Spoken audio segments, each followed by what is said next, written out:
Hello, আসসালামু আলাইকুম viewers. আশা করি সকলেই ভালো আছেন। আগের ভিডিওতে যে আমি মোবাইল হোল্ডার দেখাচ্ছিলাম সেইটাকে আজকে বানিয়ে দেখাবো। তাই প্রথমে আমি পাইপ নিছি, তারপর এখানে আমি র্যাগ দিয়ে নিচ্ছি। এটুকু কেটে নিতে হবে। তাই আমি গ্যাসে গরম করে নিচ্ছি একটা চাকু, তারপর এটাকে কেটে ফেলাবো। আর একটা কথা, এরকমের বেশি ভিডিও আর বেশি দিন বানাইতে পারবো না, অল্প অল্প ছাড়া লাগবে ভিডিও। যারা মাদ্রাসা স্কুলে পড়েন তারা তো জানেনই যে মাদ্রাসা স্কুল চালু হয়ে গেছে, তার জন্য এখন আমি এই পাইপটাকে এরকমের চিকন করে নিয়েছি গরম করে। এই কানারটা শেষে নেবেন এইটার, তাহলে আল থাকতে পারে।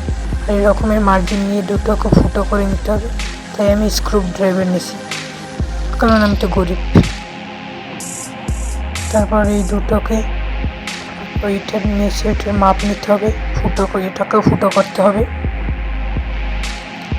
এখন লাগবে গুঁড়ো।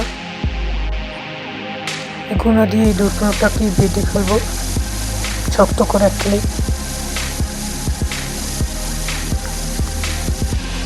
ওই আমার কাছে একটা ট্রাইপড আছে, এটার বানানো ভিডিও আমি ছাড়ি নেই, কিন্তু এইটার দেখেন এখানে আবার কেটে নিয়েছি পাইপটাকে মাঝখান থেকে। এটার ভিতরে আমি ঢুকিয়ে দিচ্ছি। এই দেখুন ফাইনাল লুক এটার।